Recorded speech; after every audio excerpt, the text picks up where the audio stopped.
Assalamualaikum warahmatullahi wabarakatuh. Perkenalkan, nama saya Alia Balkis Anan dengan NPM 2352011149. Video ini dibuat untuk memenuhi tugas ujian akhir semester mata kuliah Hukum Perundang-undangan yang diampu oleh Bapak Dr. Zulkarnain Ridwan SHMH. Di sini saya akan memaparkan atau menjelaskan salah satu Undang-Undang Nomor 8 Tahun 2023 tentang penetapan peraturan pemerintah pengganti Undang-Undang Nomor 3 Tahun 2022 tentang perubahan atas Undang-Undang Nomor 12 Tahun 2011 tentang pembentukan peraturan perundang-undang menjadi undang-undang. UU Nomor 8 Tahun 2023 ini adalah hukum induk yang mengatur cara negara kita membuat setiap peraturan perundang-undangan yang lain. UU ini menetapkan tata cara dan prosedur baku bagi DPR dan pemerintah dalam menyusun hukum. Jika UU ini ibarat pondasi, maka seluruh peraturan yang ada adalah bangunannya. Kesempurnaan pondasi ini sangat menentukan kualitas, legitimasi, dan kekuatan hukum seluruh regulasi di negara kita. Latar belakang lahirnya UU Nomor 8 Tahun 2023 ini adalah hasil dari sebuah krisis legislasi yang panjang dan melibatkan lembaga tertinggi negara. Kronologinya bermula dari tahun 2020. Pemerintah dan DPR mengesahkan Undang-Undang Nomor 11 Tahun 2020 tentang Cipta Kerja. UU ini terkenal karena menggunakan metode Omnibus Law, yaitu menggabungkan dan merevisi puluhan UU sekaligus dalam satu naskah.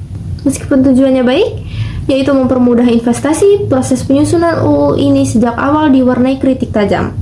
Kritik tersebut berpusat pada kecepatan pembahasan yang luar biasa cepat, dan kurangnya akses publik terhadap draft final. Masyarakat terutama dari kalangan akademisi, buruh, dan pegiat lingkungan merasa prosesnya sangat tertutup.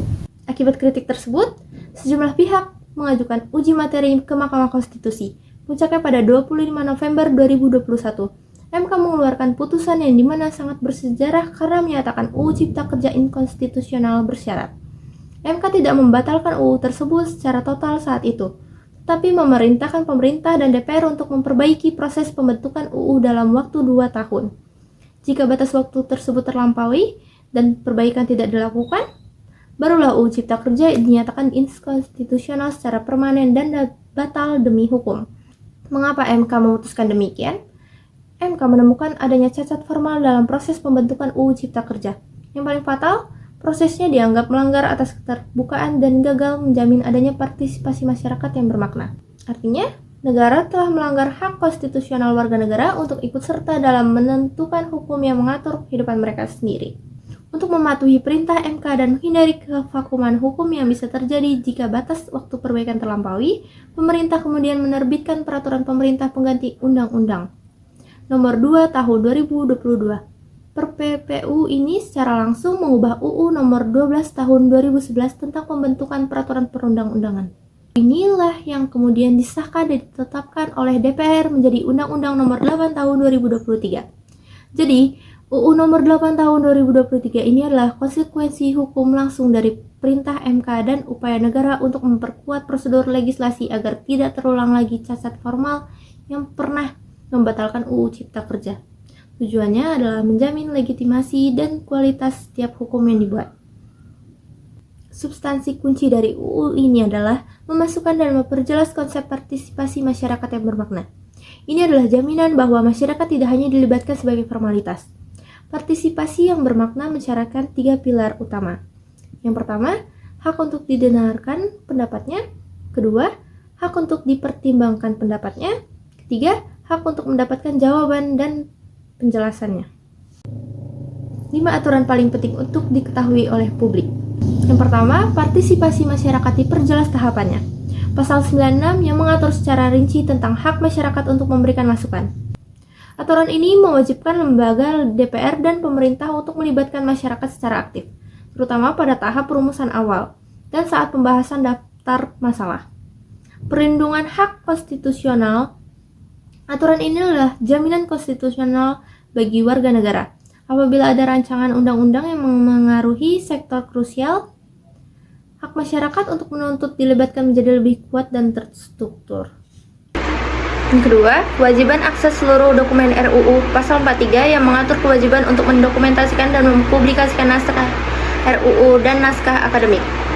Aturan ini secara eksplisit mewajibkan pembuat UU menyediakan akses penuh dan mudah terhadap semua dokumen yang menjadi dasar RUU, bahkan sejak RUU tersebut masih dalam tahap penyusunan. Yang ketiga, metode Omnibus Law diatur khusus dan ketat. Pasal 65 yang mengatur secara khusus tahapan pembentukan UU dengan metode Omnibus. Yang keempat, kewajiban harmonisasi dan sinkronisasi RUU yang kuat. Pasal 53 dan 54 yang memperkuat peran Kemenkumham dan lembaga lain dalam menyelaraskan RUU. Yang kelima, jaminan kepastian status Perpu. Pasal 10 yang mengatur tegas mekanisme penetapan peraturan pemerintah pengganti UU.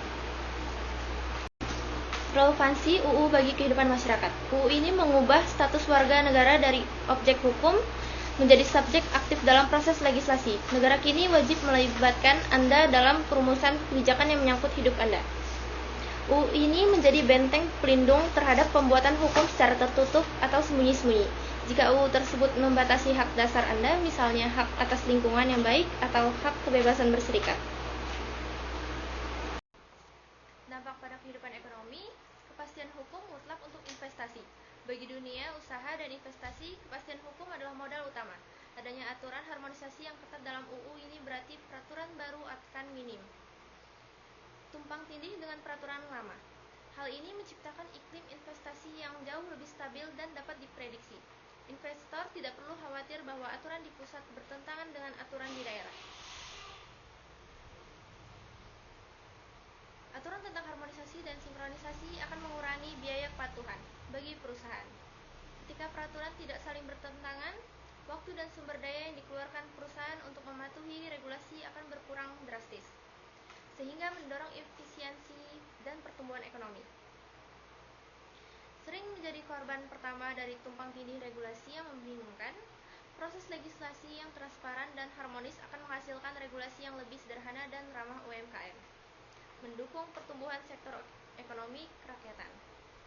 Apa yang perlu diperbaiki dan celah hukum yang mendalam? Meskipun UU ini adalah langkah maju, terdapat dua area krusial yang perlu disesuaikan dan diperbaiki. Yang pertama, UU perlu diperkuat dengan ketentuan yang mewajibkan platform digital resmi yang interaktif untuk menampung masukan publik, memastikan partisipasi merata dan modern. Selain itu, perlu ada tolak ukur yang lebih ketat dan objektif untuk membatasi ruang diskresi pemerintah dalam menerbitkan Perpu. Celah hukum utama terletak pada masalah efektivitas norma. UU ini mewajibkan partisipasi masyarakat yang bermakna, namun tidak ada sanksi atau konsekuensi hukum yang jelas. Jika terbukti kewajiban partisipasi tersebut diabaikan, tanpa sanksi, aturan partisipasi beresiko menjadi formalitas belaka. Selain itu, istilah partisipasi yang bermakna masih multitafsir, sehingga perlu adanya peraturan pemerintah yang sangat detail untuk menetapkan standar baku dan mekanisme pengaduan jika hak partisipasi diabaikan. Apa yang perlu diperbaiki dan celah hukum yang mendalam? Meskipun UU ini adalah langkah maju, terdapat dua area krusial yang perlu disesuaikan dan diperbaiki. Hal yang perlu disesuaikan, UU perlu diperkuat dengan ketentuan yang mewajibkan platform digital resmi yang interaktif untuk menampung masukan publik, memastikan partisipasi merata dan modern. Selain itu, perlu ada tolak ukur yang lebih ketat dan objektif untuk membatasi ruang diskresi pemerintah dalam menerbitkan Perpu. Celah hukum yang paling mendesak diperbaiki. Celah hukum utama dapat disimpulkan bahwa UU Nomor 8 Tahun 2023 ini adalah dasar yang sangat penting dan titik balik krusial dalam sejarah legislasi kita. UU ini merupakan hasil dari proses pembelajaran yang pahit di masa lalu, yang kini diwujudkan dalam komitmen untuk menjadikan proses pembentukan hukum lebih demokratis, transparan, dan akuntabel. Kehadiran UU ini adalah momentum untuk memastikan bahwa hukum yang lahir di Indonesia benar-benar mencerminkan kedaulatan rakyat. Namun, alat yang sudah diberikan oleh negara ini tidak akan berarti tanpa partisipasi aktif dari kita. Sekian dari saya, terima kasih atas perhatiannya. Wassalamualaikum warahmatullahi wabarakatuh.